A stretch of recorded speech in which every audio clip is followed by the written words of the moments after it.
Hey, I'm Matt. I'm a photographer based in Northern California, and today we're going to be talking about the Sony A9 Mark III. Now, this camera is a speed demon. It's an insane technological innovation, and I'm going to tell you why it's not the right camera for me. So let's get into it. So first, I want to just share, I got this camera on loan from Sony for 2 weeks for free. It's a program as part of the Sony Professional Services program, and you can basically get an evaluation loaner for cameras, new lenses, teleconverters, whatever, available from Sony for a couple weeks to try it out, and it's awesome. So if you're a member of Sony Professional Services, you should use this program. You basically get to test every new piece of equipment once for a period of time and see if it's something you want to buy. And I took advantage of that to check out this piece of equipment this week. Obviously, I'm going to be telling you over the past couple of weeks why I don't like this camera and why I'm not going to be buying it. But it is an amazing program that allows you to test out this stuff. So it's worth taking advantage of if you don't already know about it. Now, first I want to talk through the Sony still camera ecosystem. There are 4 cameras that Sony markets for full frame photographers, and they break down into a couple different categories. You've got the do-it-all cameras, and then you've got the specialty cameras. And bear with me, I think this will be interesting for those of you who are interested in the A9 III. Now, when it comes to Sony do-it-all cameras, you've basically got 2 options. You've got the consumer version and the professional, super high-end version. The consumer version is the A7 series. That's the A7 IV in the most recent iteration, though it's a little aged, and the A7 V will be coming out soon. The A7 IV is a hybrid, do-it-all, very good camera. It's got very good autofocus. It's got a very good sensor at 33 megapixels with no anti-aliasing filter. That means sharper with a little more moire in certain situations, but very sharp sensor that gives you maximum resolution for what it is. And it's got a nice form factor, 4K video. It kind of does everything really well. It's got the eye autofocus. It does it well. Then at the other end of that economic spectrum or financial spectrum, you've got the Sony A1. It's still a do-it-all camera, but it does everything that much better.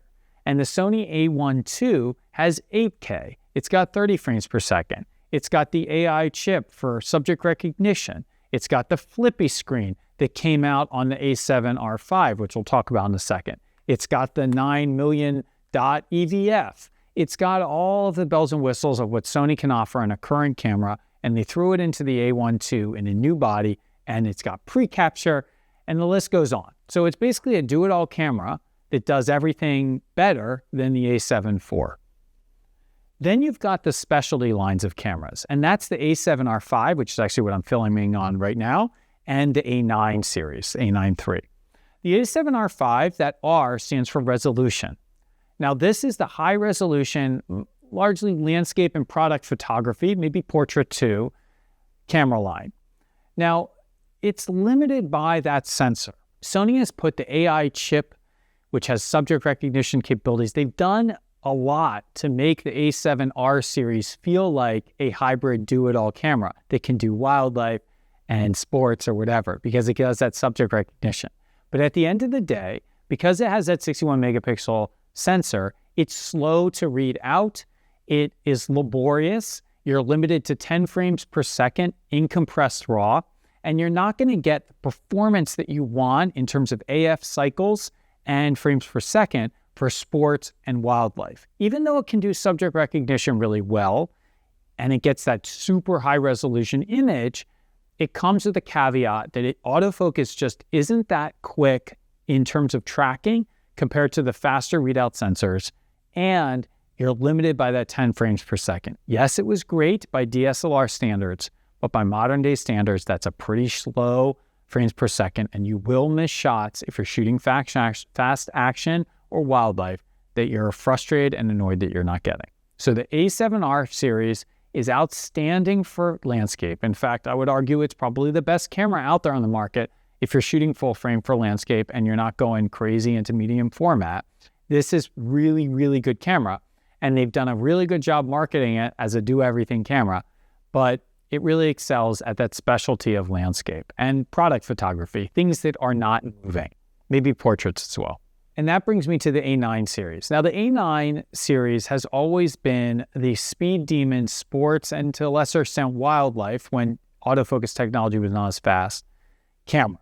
And the A1 was a sort of technological marvel when it came out. It was very fast. It could do, I think, 20 frames per second. It's 20 megapixels, but had very fast autofocus.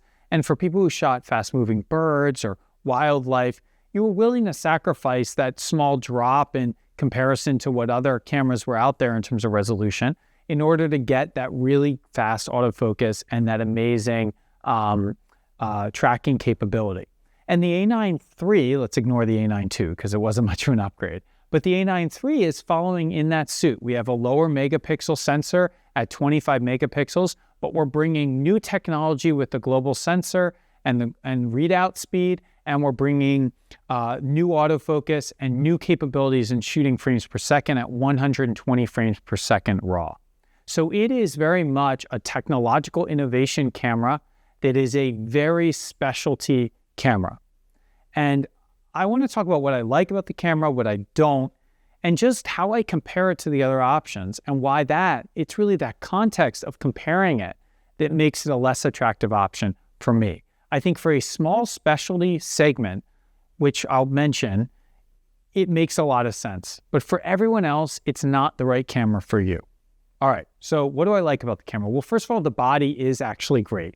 Now, there are a lot of reviews out there that are talking about how, it's an improved body form. And I was just like, come on, like we're really talking about like the body shape of a camera here as a big win. But it's starting to feel like exactly the right size. It's large enough to fit. I'm tall, I'm 6'3". I've got pretty large hands with a big palm. And this thing actually fits all of my fingers. Look at that. I mean, that's a big improvement. So you compare that to something like the ZF, which doesn't have much of a grip. But you can see my pinky at the bottom here.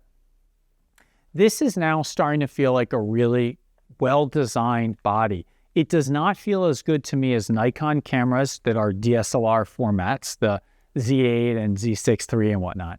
But it feels really good. And I do not think, for the first time with the Sony, there's a need to have a plate, either a base plate or just an extender to get that nice grip and to feel good in the hand. So from that perspective, yes, the body actually is very much improved. And that's a win for the A1 series as well, and probably future cameras that come out with the same form factor. It also has that amazing EVF. It is great. And yes, the flippy screen. I mean, it's great, right? The ability to just switch this around. Now, I don't want to dwell on this stuff because if you watched any YouTube videos or if you've thought about this at all and read any reviews, they're going to talk about the body, the viewfinder, pre-capture, and the screen. These are the innovations that have come out in the most recent segment of cameras. But because the A1 has that, and because future cameras are also going to have all those similar capabilities, probably, I don't really think it's worth dwelling too much on those as differentiators and why you would buy the camera, because they're going to be available on pretty much all the options that you have in the Sony ecosystem going forward. So let's talk about what is special about this camera. And to me, it comes down, again, to speed. You've got the global sensor that's able to read everything instantly, right? You've got, I guess it's really a global shutter, but I continue to think of it as like a sensor because it's the sensor itself that's reading information very quickly. You've got 120 frames per second raw, which is super duper fast. It's so fast that of course I wanted to shoot it, but it's just ridiculous. I mean, you end up with the same photo like 5 times. I filled up 250 gigabyte cards in like 2 hours shooting wildlife photography, trying to photograph swallows. So it was just crazy how many shots you get and just it's just so excessive. And yes, when you're nailing a subject and you're tracking it and you get every frame of that series, it is amazing and it is special and unique. But I will also say the camera didn't wildly impress me in terms of autofocus. And I think that's because autofocus is just really good on a lot of cameras now. The Sony a7R5, like I mentioned, it basically has the same level of performance in subject recognition. So from the sense of like finding a subject that's in a crowded area or a bush or something like that, both cameras, all these cameras are performing really well now with the Sony AI subject recognition. And then if you talk about tracking, yes, there's no question the A9 III is outrageously good at tracking, but so was the A1 with the stack sensor and with that really fast autofocus. And the A1 II, which I'm got in a box right over there and I'm going to be testing soon, is also really amazing by everything I've read. So it's not that it's not the best. The A9 III is the best. It's going to have the best tracking. It's going to have the fastest autofocus. It's going to have that crazy fast frames per second. But the question is, do you need it? Does it actually add that much value? And as we get more and more impressive cameras, there's this diminishing returns to these advantages. 30 frames per second is so fast. That's a movie, right? We shoot movies in 30 frames per second, 24 frames per second even. So to be able to shoot 120 frames per second, it's just nuts. Now, what is not incremental is the difference in the resolution of this camera at 25 megapixels compared to the other options. Whether you're shooting the A7R5 at 61 or you're shooting the different A1 cameras at 50 megapixels. The difference between 61, 50, and at the bottom end, 25 is pretty big. It's a lot of cropping. In fact, it's pretty much all the cropping I do. As a wildlife photographer, I'm cropping a lot into my images sometimes. And I want it to be tack sharp at 100% resolution so I can crop in. And so I can get that resolution that I need to be able to do prints on the wall or for clients or, sell my prints to customers, which is something that I've always enjoyed doing. And you need that resolution. You need to maintain something like 20, 25 megapixels after the crop. So that means you're going to fill the frame. You need to be able to fill the frame with the Sony A9 III in order to produce a sufficiently resolved image, at least by my standards, if you want to be selling your work and you want to be selling those files to potential clients and you want to be printing large. And that is the big limitation with this camera. And for me, that's what it boils down to. This camera, the A9 III, is fast, it's got outstanding autofocus, and it's a technological marvel. It's comfortable to use. It's a joy to use with the screen, the EVF and the screen. The grip is really nice to use. It's got the speed boost button, which actually is useful on this particular camera because you're boosting to 120 from say 20 or 30 frames per second. It's amazing. But because it's only 25 megapixels, you gotta evaluate whether all that amazingness is really valuable to you to sacrifice the resolution. Or if you think about it reversed, do you need resolution to crop? And if you do need resolution to crop, are you willing to give up some of that speed and some of that frames per second, which is just like insanely excessive in the first place? Are you willing to give that up in order to maintain that resolution that you need? And I think with the exception of two segments of photographers that I can think of, it's probably the right decision to forego the A9 III and instead get an A7R5, an A1, or an A1 II, or even an A7 V when it comes out. And the two segments of photographers I think this camera is designed for is one is obvious, and that's sports.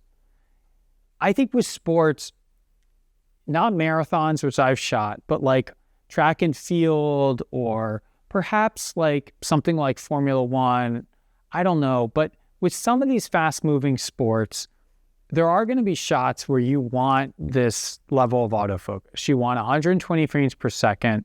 You want the best autofocus, and you're okay with 20 megapixels per second, 20 megapixel images, because you're often shooting JPEG anyway and shipping them off to clients. When I've shot marathons, they just give you a card. You shoot JPEG and you shoot at the lowest resolution anyway, and you hand it off to the client. Like you're not even shooting higher resolution. So 24, 25 megapixels, it's fine. And the other section that I think of photographers, I think it's actually good for is wedding photographers. And that's a little weird because who needs 120 frames per second for wedding photography, right? But they don't need the resolution. They don't need 25 plus megapixels. Probably could do well with 20 megapixels.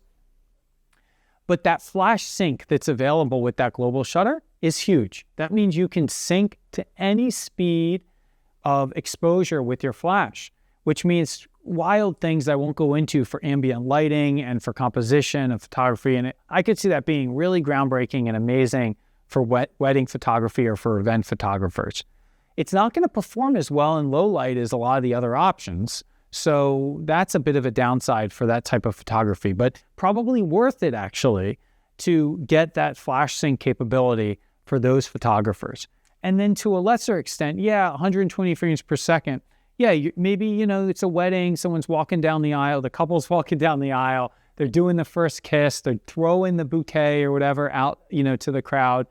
Those are scenes where you just can't afford to screw it up. You got to get 10 shots that all could work because you want the perfect one for your client.